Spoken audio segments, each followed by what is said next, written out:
Well, hello there. Welcome back to Acadian Comics. I'm your host, James Fondren, and in this episode of Wizard Wayback, we're going to look at a Wizard kind of side piece publication, and that is going to be called Wizard Edge. So, Wizard Edge was a separate publication from Wizard Magazine, but it was of Wizard Magazine, and basically it's Wizard's Overflow. So, we're looking at an issue from 2002. And there's no real spine here, so I can't really tell you what it is, but I think this is the only copy of Wizard Edge that I have. I know there are probably other ones, but we'll get into it right now. So the focus of Wizard Edge was to have like more of a look at independent comics, things that were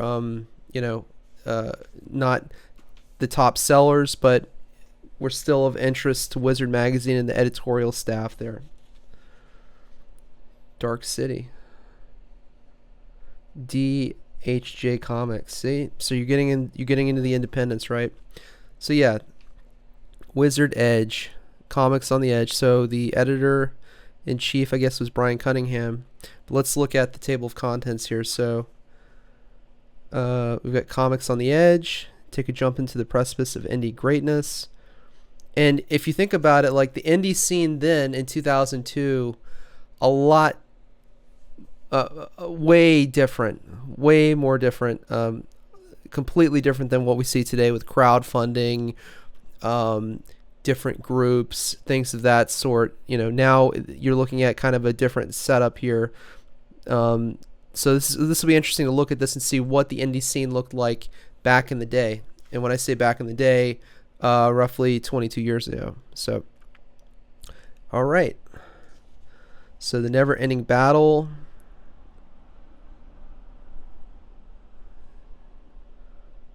Cerebrus, success stories, a ween and a prayer, rising stars, it's showtime. A sneak peek at the sketchbook of cover artist Frank Cho. Oh, that'll be cool to look at. Buzz books, culture shocks, I Like Mike.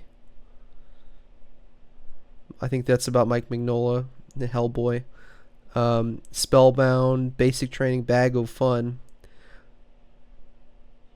Yeah, and then Milk and Cheese, Losing the Edge. Okay, well, let's look at it. So yeah, so here we go. We start here. Editor Brian Cunningham, he's talking about, he says, I know what you're thinking. What's the difference between Wizard and Wizard Edge? It's simple. There's a big world of comics out there. And though I wish it weren't the case, Wizard has only so many pages to cover it. Enter Wizard Edge. Edge opens up the scope of the comic book industry, spotlighting the cutting-edge world of independent publishers. We dig deep to unearth the gems that might not make the top 100 bestsellers list. If it's hip, cool, and new, it's an Edge. From brash new players like CrossGen, to stylish, creator-owned series like Mike Mignola's Hellboy, and maverick visionaries like Understanding Comics' Scott McCloud. I actually have two of his books. I have Making Comics and Understanding Comics. So, yeah, interesting. They talk about Kevin Smith in here, David Sim. So this was kind of a cool idea and experiment for Wizard. I don't know the history and how long it lasted, but still cool nonetheless. So I thought this went back. I know I said 2002. Is it 2002? No, this is like 2000. This was like right around in 2000. When was this issue? When was this? Hold on. I'm going to look and see when this came out. When was this published? It says 2002. So this must be an old ad for this comic pantheon. Lone Star Press. Interesting. Dave Sims, Cerebrus.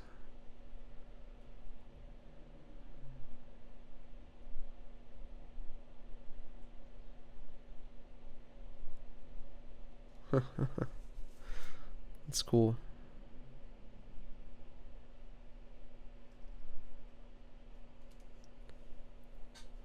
So they have an interview with Dave Sims.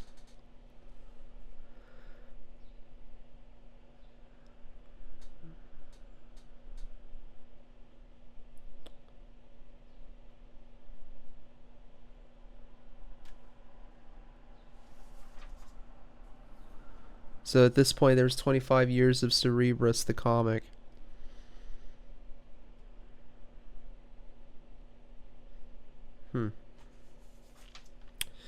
Success stories.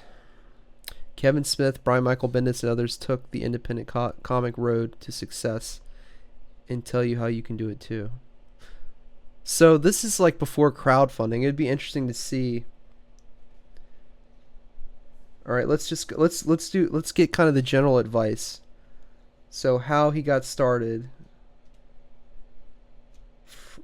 Far removed from the glamour and glitz of Hollywood, Smith dragged himself to a dreary job at a New Jersey quick stop and spent his free time reading comics he loved. I used to work at the convenience store and the video store depicted in Clerks, says Smith. The atmosphere of the store was rife with possibilities, and Smith started to craft his experiences there into a story that would become Clerks. Financing his first indie picture by racking up credit card debt, Smith and friends were at the store day and night, filming the movie when they weren't working the counter. So, yeah, obviously Clerks was his big break. Most people know that. Advice: write what appeals to you. Please yourself, and 9 times out of 10, audience will be pleased as well. But don't be self-indulgent in the process. Unless you're writing Green Arrow, then be as self-indulgent as you like.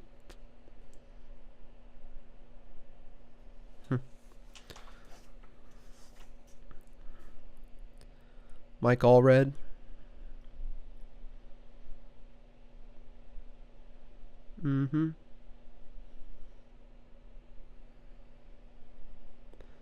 Brian Michael Bendis.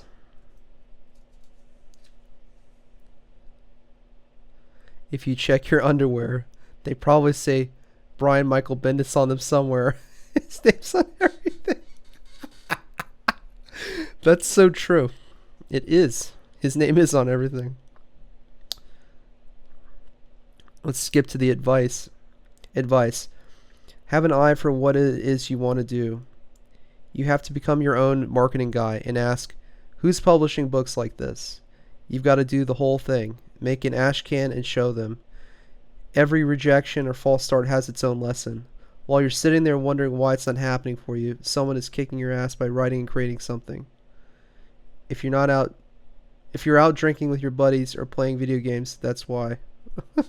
Yeah, I mean, it's about putting in the work. I just did a little piece where I was following along with Comic Artist Pro Secrets, or back in the day, he would do these let's draw videos, or he would draw for an hour, and he did this like gesture drawing of Batman, and then he did another drawing of the Joker, and I followed along with him, and last November when I started in the How to Draw Comics Academy with Clayton Barton, there's no way I could have followed along in that kind of progression, but I did, and I was surprised by the results. So how I got to that point to where I could just follow along with a pro artist like that, that took practice and persistence. So I absolutely agree with Brian Michael Bendis there. Greg Rucka.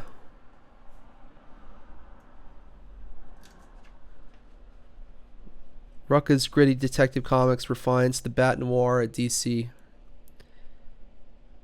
But the 31-year-old Portland, Oregon resident was a successful novelist before breaking into comics. He now pens numerous titles, including Oni's spy thriller, Queen and Country.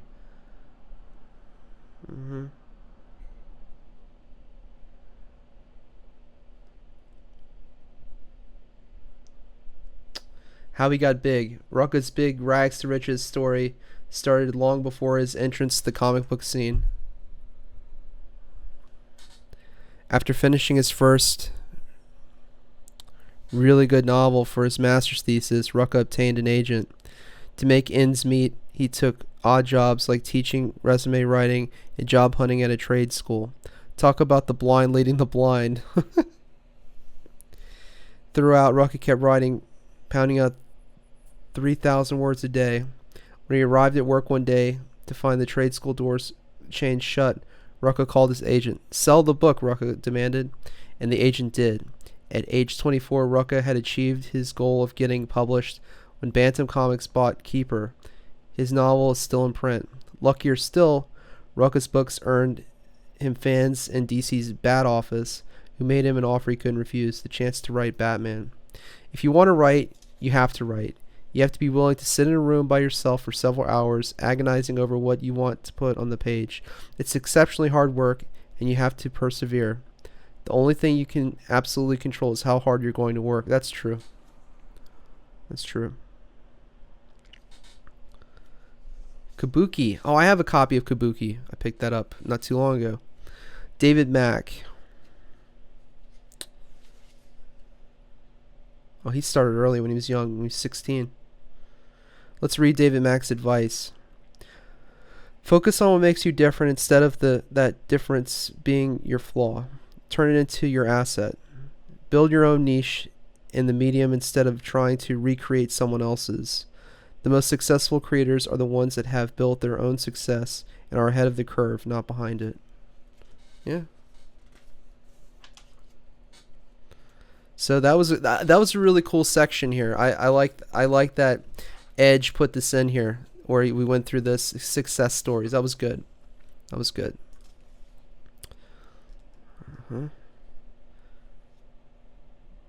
League of Groovy Crime Fighters, Ancient Studios. So this is cool. Like, these were true independents back in the day, and they're getting an opportunity to, like, you know, showcase and put ads in Edge magazine. They wouldn't make it into Wizard. That's cool. A Ween and a Prayer. Barry Ween, Boy Genius.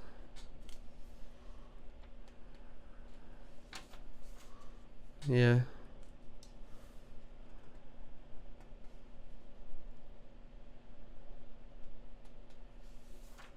Huh. Rising Stars.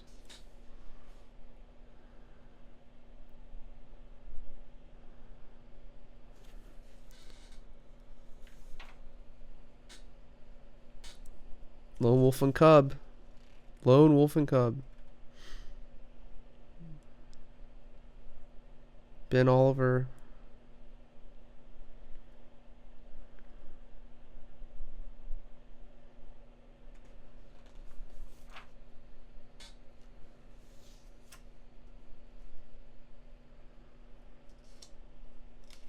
Cool. 21 Eisner Award nominations, 3 million copies sold, an endless imagination. Serious entertainment.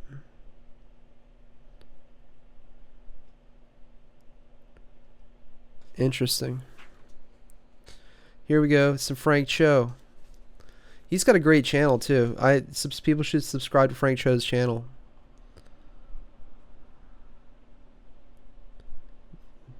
Born in Seoul, South Korea. His influences were Al Williamson, Frank Frazetta, Adam Hughes, and Mark Cho. I like his Swamp Thing. Words of wisdom. Just learn how to draw, and just draw what you like. Don't let anyone else dictate what you want to do. That's so true. Because when I was drawing that Batman, figure the other day, it was yeah, I really had a good time doing that. I enjoyed it. It's true when it's not work. Look, you do have to put in work and practice and stuff, and there is some like not fun parts of drawing, but then, you know, there's the business end, and then there's the business end, and there's the fun part. So it's like you can implement what you've learned, and you develop your eye and your artistic intuition and all these things. And that's what I'm starting to figure out and learn, and I'm enjoying it a lot, actually. Yeah, that's cool. Now that's a knife. Okay, yeah, see the knife. Yeah, this is cool. You get to see his sketches. Look at his Batman sketch. Look at the cape. That's wonderful. His Superman sketch. I like it. Kiss my ass. This is the first Superman sketch I've done since high school. Originally this was supposed to be Batman, then I thought it was a better pose for Superman. Oh, absolutely. The hands on the hips like that. That's quintessential Superman. Buzz books.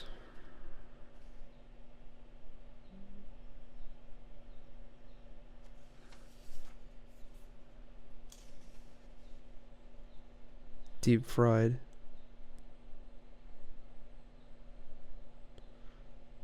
Oh, he's like Charlie Brown. Weapon Brown. Death Ray graphics. Yeah. Yeah. An adult Peanuts gang with Weapon Brown trying to find an evil Linus's cult, which is kidnap a cute little redheaded girl. I would read that. I need to write that down. I need to go find that.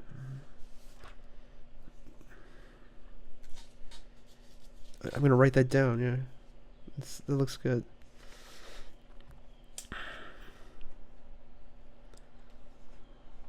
But yeah, I was going through my short box of wizards, and like I saw this Edge, and I thought, oh, this would be cool to look at. Samson, judge of Israel. His people gave him heart. His love gave him pain. His God gave him power. Parable Press. That's good art right there. Who drew that? It looks familiar. I've seen this style before. Samson, judge of Israel. Cool.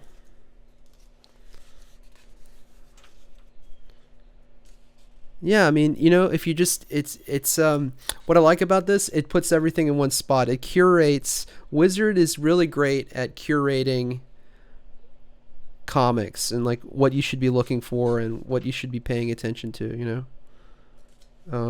that's what was always great about them. And it's a shame they don't exist anymore. Because even though you have the internet, but it's like it's an ocean.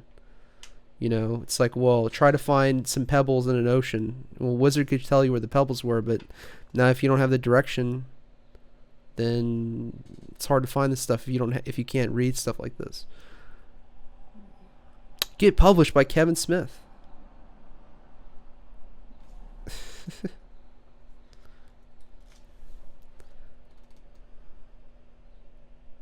Ford Tough, disregard for property damage started it all. Culture shocks, 20 moments that define comics as we know them. Birth of an icon, 1938. Superheroes take the funny out of funny books. Superman. Yep.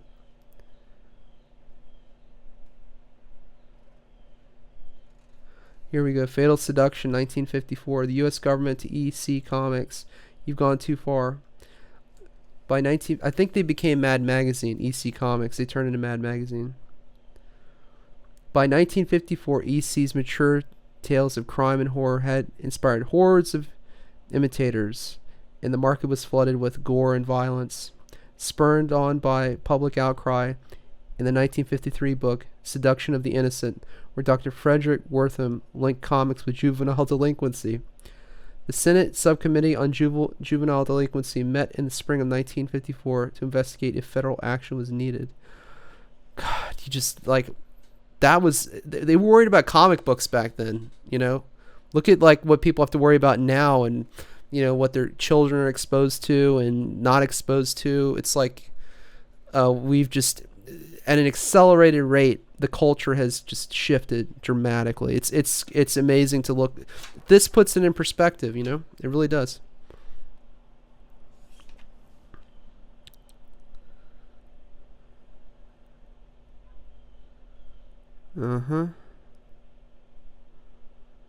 Batman makes an impression on the mainstream. A bad one. The TV show. Yep.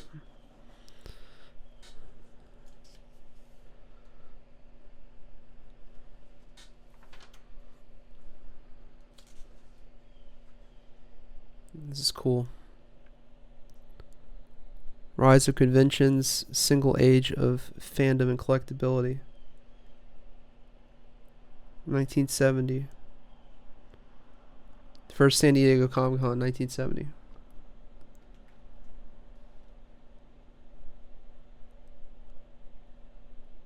Yeah, this is interesting. They talk about the Superman movie, Turtles.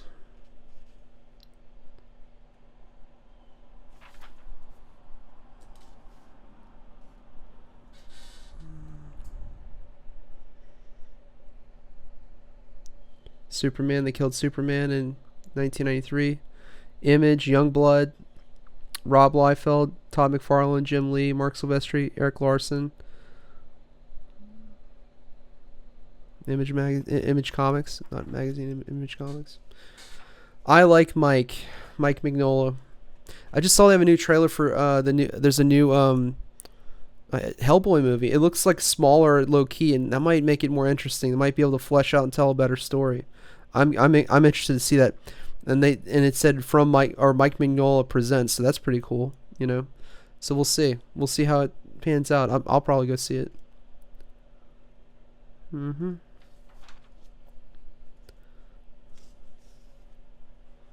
What he can accomplish with so little is insane.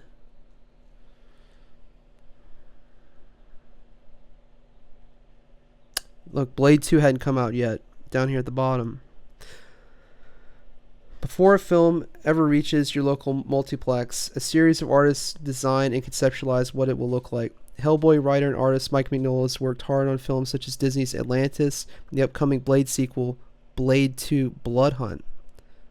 Oh, they called it Blood Hunt? That was the subtitle? And now Marvel Comics is doing a Blood Hunt campaign, which I like. The stories have been good, but that's interesting. Working in film is a nice distraction, says Mignola. It's a fun diversion, working in a business you never thought you'd be in. With Blade 2 coming out soon, Mignola is anxious to see what director Guillermo del Toro did with his ideas. I did a lot of designing and coming up with sequences, and I want to see if any of that steps into the film, says Mignola. I know physically it might be impossible to actually build what I draw, but I wonder what they can do. And with something like costumes for Blade, I know they couldn't make all of them because an actor couldn't even move in some of them. Yeah. I think didn't Guillermo del Toro direct Hellboy? So there's that connection. That's pretty cool. Yeah, and it does come across like it does have that little, it's different from the first Blade movie. It has that different aesthetic to it, you know. Spellbound. Buffy the Vampire Slayer.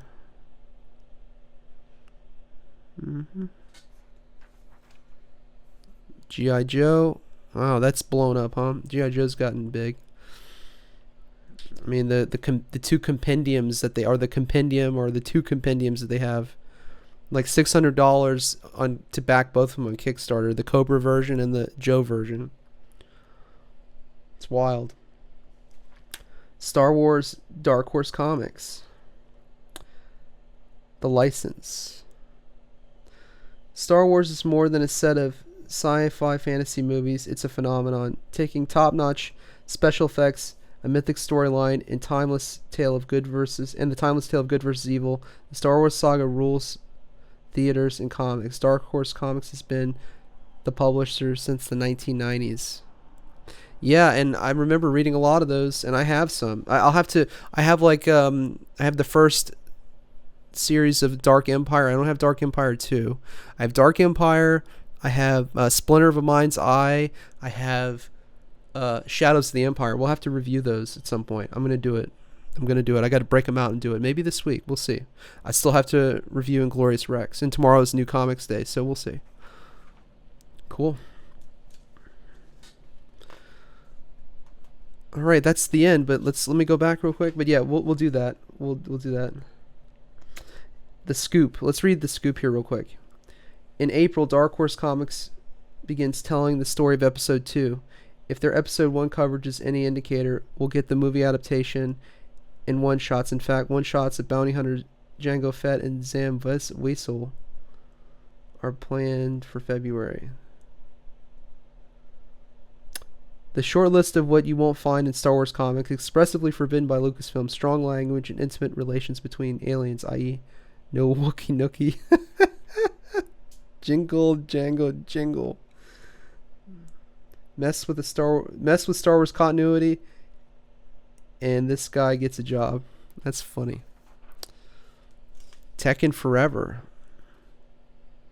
Thundar. Look, it's Thundar the Barbarian.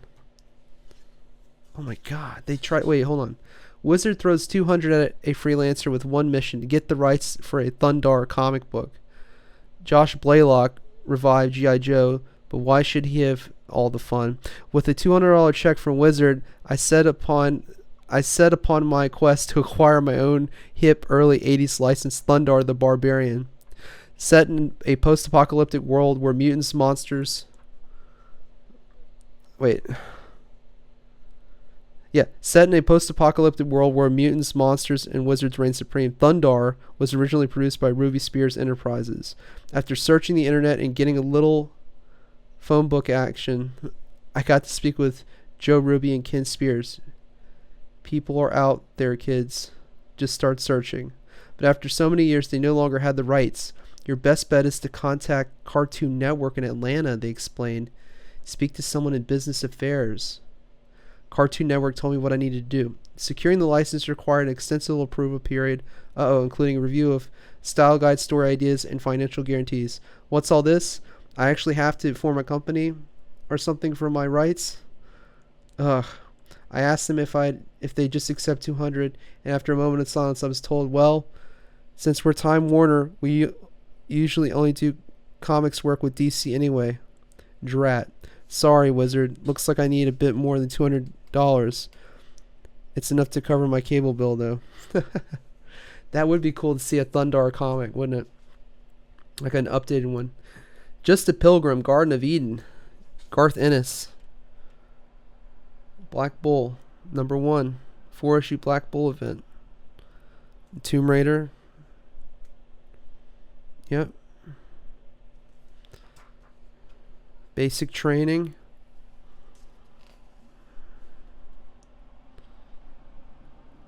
Yep. This is if you're working conventionally, right? Yeah.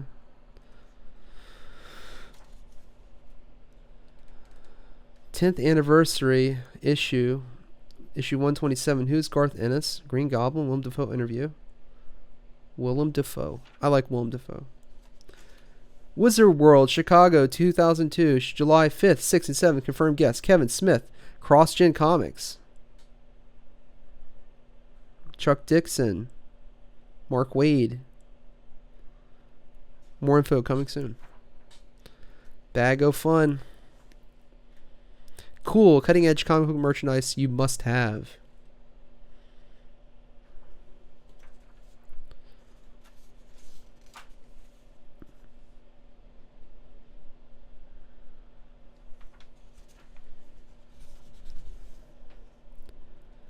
Milk and cheese.